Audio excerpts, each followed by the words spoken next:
Thenulagam channel உங்களை அன்போடு வரவேற்கிறது. சேனலுக்கு சப்ஸ்கிரைப் பண்ணாதவங்களாம் சப்ஸ்கிரைப் பண்ணுங்க.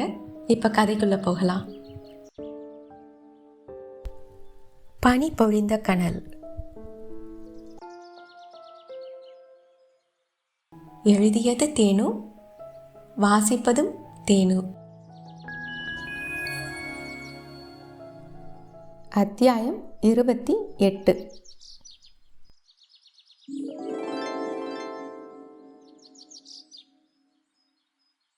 அதன் பின்னர் தேஜன் வரப்போக இருந்தான். வேலை வேலை என்று ஓடுபவனுக்கு வேளா வேலைக்கு அவளை வீடியோ காலில் அழைக்க மட்டும் சலிக்கவே இல்லை. கூப்பிடுபவன் அப்படியே காதலாக பேசிவிடுவானா என்றால் அதுவும் இல்லை. ஹாய், ஹலோ என்று ஆரம்பிக்கும் வரை மட்டும்தான் பேச்சு சுமூகமாக போகும். எப்படியாகலும் பேச்சில் ஒரு இக்கண்ணா வைத்து விடுவான், அல்லது இந்த மயிலா முகத்தை அவுட் ஆஃப் ஃபோக்கஸில் வைத்து விடுவாள். பிறகு என்ன, கோழியிலிருந்து முட்டை முதலில் வந்ததா, முட்டையிலிருந்து கோழி வந்ததா எனும் $1,000,000 கேள்விதான். யார் யாரை கோபப்படுத்தினார்கள் என்று யார் கண்டுபிடிப்பது? அவளை பார்க்க முடியாமல் போனதால் குத்தல் பேச்சை குத்தகைக்கு எடுப்பானோ, அல்லது குத்தல் பேச்சை தவிர்க்க அவள்தான் முகத்தை காட்டுவதை தவிர்ப்பாளோ? அது விவாதத்துக்கு உரியது. ஆனால் ஒன்று, குத்தலாக பேசாவிட்டாலும் கூட மயிலாவுக்கு முகத்தை காட்ட பிரியமில்லை. வர வர அவளுக்கே கண்ணாடியை பார்க்க பிடிப்பதில்லை. செங்கத்தின் சாயலாக அவளே அவளை பார்க்க தொடங்கிவிட்டாள். அன்றைக்கும் தேஜன் அழைத்திருந்தான். அந்த நேரம் பார்த்து காமு வந்திருந்தாள். யாரு? சைகையில் கேட்டாள் காமு.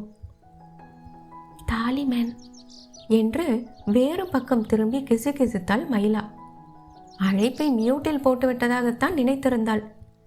தாலி போல சைகை காட்டிய காமு, ஓ சரி, நான் அப்புறமா வரேன் என்று கிளம்பிய பின் தான் செய்த குளறுபடி புரிந்தது. மியூட் செய்யாத போனையும் அவனையும் மாறி மாறி பார்த்த மயிலா பள்ளி மாணவி போல விழித்தாள். புருவத்தை ஏற்றி இறக்கினான் தேஜன். ஒய், அது என்ன தாலிமேன்? அது அது சும்மா ஒரு இன்சைடர் ஜோக்.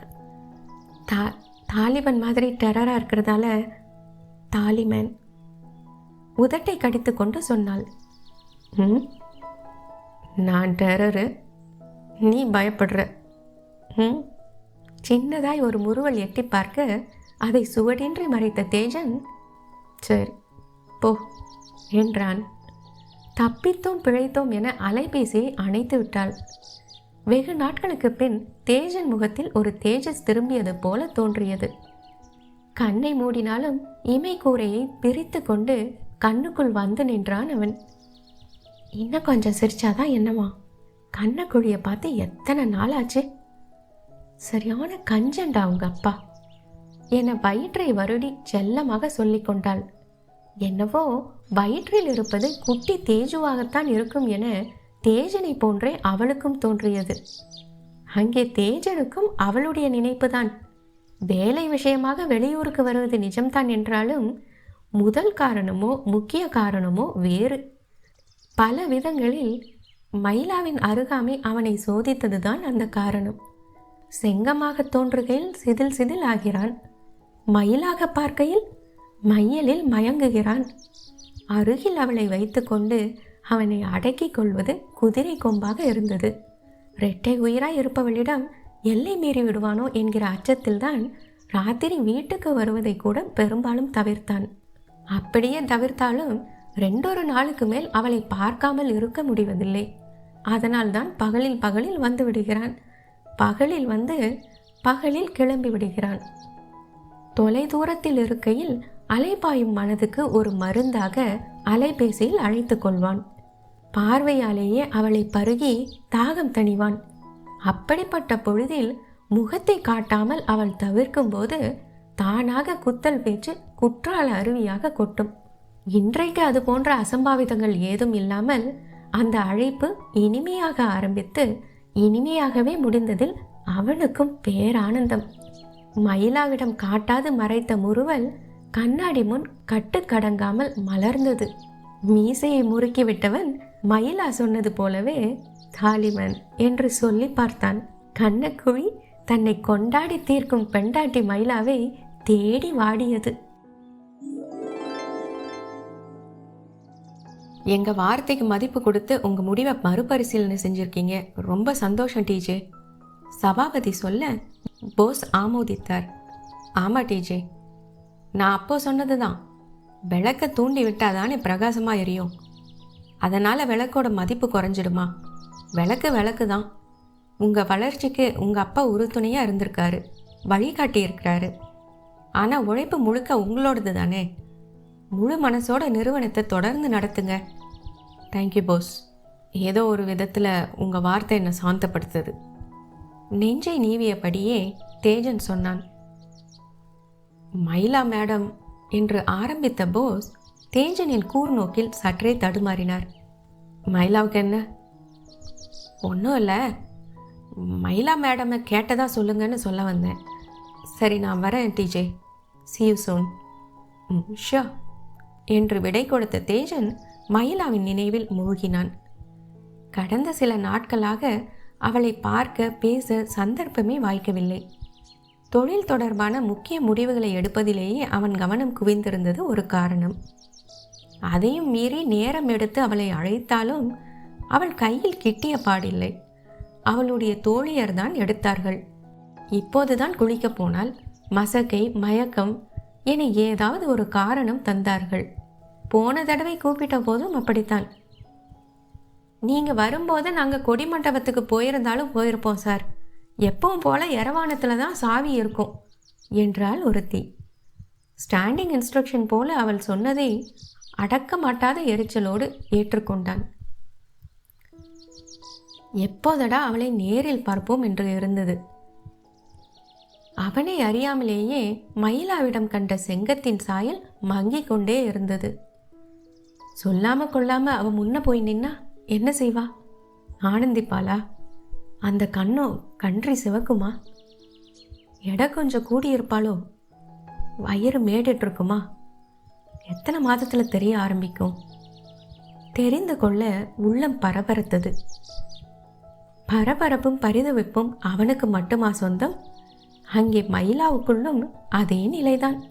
முகத்தை காட்ட பிடிக்காமல் தான் வீடியோ காலில் சிக்காமல் சாக்கு போக்கு சொல்லியிருந்தாள். இருந்தாலும் அதையும் தாண்டி இன்னொரு காரணமும் இருந்தது. தேஜனின் பிறந்த நாள். தரணியம்மாள் மூலமாக அவளுக்கு தெரிந்த விஷயம் அது. துரத்தி துரத்தி லவ் பண்ணவன் பிறந்த நாளை கூட சொல்லலையா? தரணியம்மாள் கேட்டபோது அவளுக்கு ஒன்றுமே புரியவில்லை. அவன் எங்கே துரத்தி துரத்தி காதலித்தான்? பாட்டி, எல்லாம் என் பேரை சொல்லிட்டான். உங்கள் மாமங்கிட்ட சம்மதம் சொன்ன கையோட எங்கிட்ட தானே ஓடி வந்தான். எங்கே ஒன்று கிடக்க ஒன்று ஆகிடுமோன்னு அவனுக்கு கவலை. நடந்தது எல்லாம் என்கிட்ட புட்டு புட்டு வச்சுட்டான். பார்த்ததும் பிடிச்சு போச்சு பாட்டி. இன்னார் பொண்ணு இவள்னு அப்போ தெரியாது. தப்பெல்லாம் என் மேலே தான். நான் தான் துரத்தி துரத்தி காதலிச்சேன். உங்கள் சம்மதத்தெல்லாம் கேட்கணுன்னு சொன்னாதான். வேண்டாம் வேண்டான்னு தான் சொன்னா. நான் தான் ஒரு வேகத்தில் ரகசியமாக தாலி கட்டிட்டேன். அதை உங்கள் பேத்தி உங்ககிட்ட சொல்ல பயப்படுறா. உங்கள் சம்மதத்தோட ஊரறிய கல்யாணம் பண்ணணும்னு சொன்னான். ஏற்கனவே கல்யாணம் கட்டிக்கிட்ட விஷயத்த அவளோட அப்பா அம்மாவுக்கு தெரியாமல் வச்சுருந்து நீங்கள் தான் எங்களுக்கு ஊரறிய கல்யாணம் செஞ்சு வைக்கணும்னு சொன்னான். என் பேரை எல்லாத்தையும் சொல்லிட்டான். பெருமிதம் பொங்க சொன்னார். அது வரைக்கும் தாலியை ஒளிச்சு வச்சிருந்தல்ல நீ கள்ளி. அவன் சொல்லலைன்னா எனக்கு கூட தெரியாமலேயே போயிருக்கும். வந்த கோவத்துக்கு உன்னை அடிக்க கூட கையை ஓங்கிட்டேன். பின்னாடியே வந்த உன் புருஷன் அருமை பொண்டாட்டியா ஆறும் ஒன்றும் சொல்லக்கூடாதுன்னு என் கையை கட்டி போட்டுட்டான். அதனால் நீ தப்பிச்ச. பாட்டி சொன்னதை கேட்ட பின் தான் ஆடைக்குள் ஒளித்து வைத்திருந்த மஞ்சள் கயிறு பாட்டியின் கண்ணில் பட்டது எப்படி என்று புரிந்தது. திருமணத்துக்கு சம்மதம் என்று தந்தையிடம் சொன்ன கையோடு பாட்டியிடமும் பேசியிருக்கிறான். துரத்தி துரத்தி காதலித்தது அவள். பாட்டியை பொறுத்தவரை அவன். அன்புலத்தூரில் நடந்த திருமணம் என்றேனும் அவர்களுக்கு தெரிந்தால் கூட அவளுக்கு சங்கடமாக இருக்கக்கூடாது என்று எண்ணி பழியை தன் மீதே போட்டுக்கொண்டிருக்கிறான். அவனுடைய காதலில் அவள் மெய் சிலிர்த்து போனாள். மன்னிச்சிடுங்க பாட்டி, நான் சரி அந்த பழமை கிடக்கட்டும். பிறந்த நாளை கூட தெரிஞ்சுக்காம பொழுதன்னைக்கும் என்னத்தை பேசிக்கிட்டு இருந்தீங்களா என்று ஒரு செல்ல குட்டு வைத்த பின் தான் என்றைக்கு பிறந்த நாள் என்பதை பாட்டி சொன்னார். தேஜனின் பிறந்த நாளை ஆகச்சிறந்த நாளாக கொண்டாட வேண்டும் என்பது அவளின் அவா. அதற்கான ஏற்பாட்டை எல்லாம் அடி முதல் நுனி வரை அனைத்தையும் தானே செய்ய வேண்டும் எனும் ஒரு ஆவல். மெழுகுவர்த்தி முதற்கொண்டு கேக் வரை எல்லாம் அவளே செய்ய வேண்டுமென்றால் அன்புலத்தூரில் ஏது அவனும் கேட்கும்? டவுனுக்கு தான் போகணும் என்று தோழியர் சொன்னபோது அதில் அவளுக்கு விருப்பம் இல்லை. தேஜன் இன்றைக்கு வருவான் என்பதை போஸ் மூலம் தெரிந்து கொண்டாள். ஆராதனாவும் பாரதியும் தந்த பேக்கிங் டிப்ஸ் எல்லாவற்றையும் சேர்த்து குக்கரில் மணலை பரப்பி அதன் மீது ஒரு பாத்திரத்தில் மைதா, முட்டை, சர்க்கரை கலவையை நிரப்பி அதி மென்மையான ஸ்பஞ்ச் கேக் ஒன்றை தயார் செய்து விட்டாள். தோழியர் அனைவரும் வீட்டுக்குள் ஒளிந்து கொள்ள அவனுடைய வரவை எதிர்பார்த்து காத்திருந்தாள். உள்ளம் பரபரத்தது.